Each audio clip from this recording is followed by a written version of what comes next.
DGG-ს გადამხდელ საწარმოთა დეკლარირებული მონაცემების მიხედვით 2026 წლის მარტში სახეზე გვაქვს საქართველოს ეკონომიკის 10.7%-იანი ზრდა.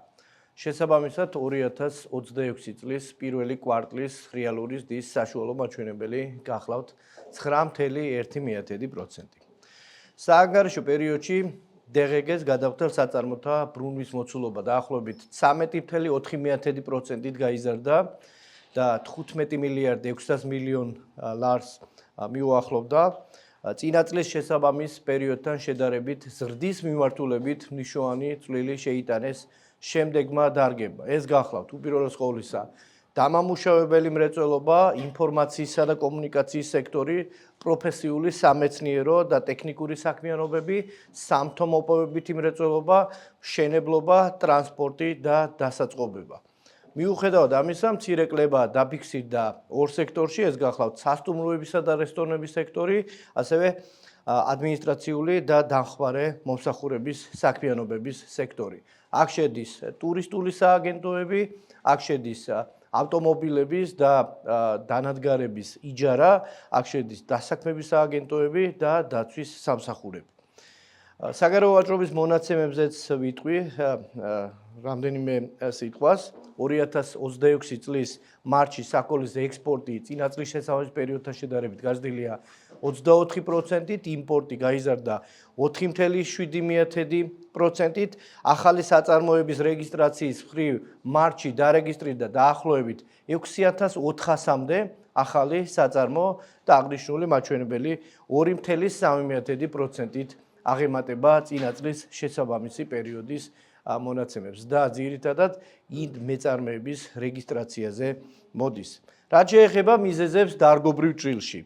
დამამუშავებელი მრეწველობის სექტორში და ძირითადად განპირობებულია ნავთობპროდუქტების, როგორიცაა მაზუთის, ნაფტას და გაზოილის წარმოების მნიშვნელოვანი გაფართოებით.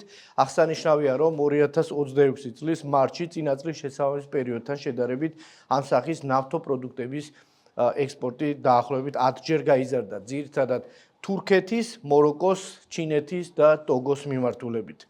ინფორმაციისა და კომუნიკაციის სექტორში და განპირობებულია კომპიუტერული პროგრამების შემუშავების, ამ სფეროში საკონსულტაციო მომსახურების და მასთან დაკავშირებული სერვისების მოცულობის ზრდით.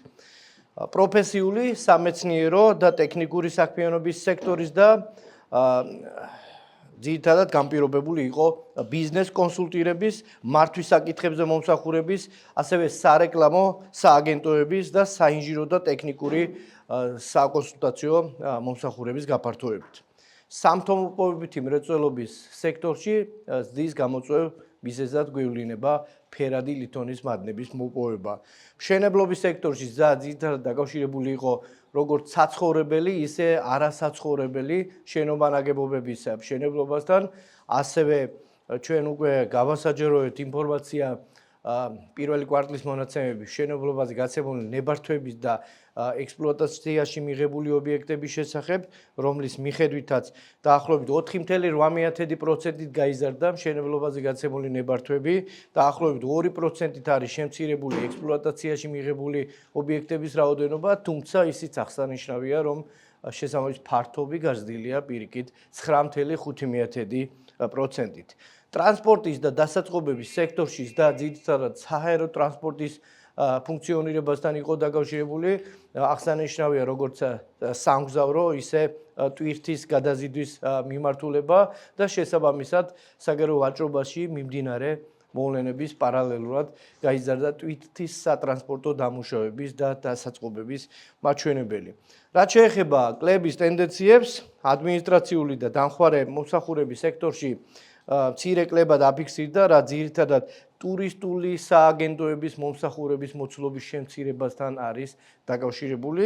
სასტუმროებისა და რესტორნების სექტორში დაფიქსირებული კლება ძირითადად განთავსების მომსახურების მოცულობის შემცირებით იყო განპირობებული.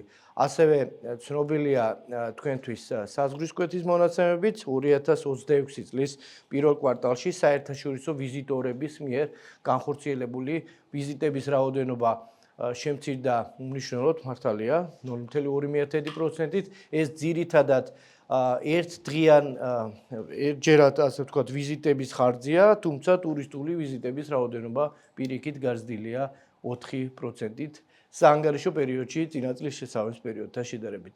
დიდი მადლობა ყურადღებისთვის.